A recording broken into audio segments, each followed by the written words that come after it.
Dubai air show में भारत का तेजस लड़ाकू विमान क्रैश हो गया। ये एक बहुत बड़ा झटका है और आज हम इसी घटना के हर पहलू को समझने की कोशिश करने वाले हैं। आखिर हुआ क्या था और इसके असली मायने क्या हैं? देखिए, ये सिर्फ एक हादसा नहीं था, ये पूरी दुनिया की नजरों के सामने हुआ, एक ऐसे मंच पर जहां भारत अपनी स्वदेशी रक्षा ताकत का प्रदर्शन कर रहा था।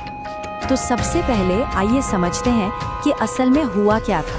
चलिए सीधे तथ्यों पर नजर डालते हैं कि ये घटना कैसे और कब हुई। सब कुछ पलक झपकते ही हो गया। दुबई एयर शो का आखिरी दिन था।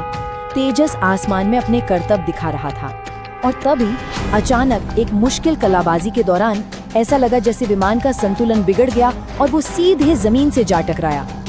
देखते ही देखते विमान आग के गोले में तब्दील हो गया। और इस हादसे का सबसे दुखद पहलू ये है, भारतीय वायुसेना ने इस बात की पुष्टि की है कि पायलट विंग कमांडर नमांश सियाल इस दुर्घटना में शहीद हो गए। ये हमें इस घटना की मानवीय कीमत की याद दिलाता है। अब ये समझना जरूरी है कि ये सिर्फ एक विमान का हादसा क्यों नहीं है, इसके परिणाम जो हैं वो कहीं ज्यादा गहरे हैं। चलिए देखते हैं कि तेजस कार्यक्रम के लिए दांव पर क्या लगा है। तो तेजस है क्या? ये हिंदुस्तान एरोनॉटिक्स लिमिटेड यानी HAL का बनाया हुआ भारत का अपना स्वदेशी हल्का लड़ाकू विमान है। ये भारत की आत्मनिर्भरता और रक्षा प्रौद्योगिकी में हुई तरक्की का एक बहुत बड़ा प्रतीक है। तो सवाल ये है कि ये हादसा इतना बड़ा क्यों है? देखिए, बात सिर्फ एक विमान की नहीं है। तेजस हमारी वायुसेना के भविष्य का एक बहुत अहम हिस्सा है। यही वो विमान है जिसे हम दूसरे देशों को बेचने की उम्मीद कर रहे हैं। और जब ऐसा हादसा दुनिया के सामने होता है तो ये सवाल तो उठते ही है कि क्या ऐसे हवाई करतब दिखाने में जोखिम कुछ ज्यादा ही है? इस हादसे के बाद अब आगे क्या? अब सारा ध्यान आधिकारिक जांच प्रक्रिया पर है, जिसे कहते हैं कोर्ट ऑफ इंक्वायरी। तो ये कोर्ट ऑफ इंक्वायरी होता क्या है? सीधे शब्दों में कहें तो ये भारतीय वायुसेना की एक औपचारिक जांच है।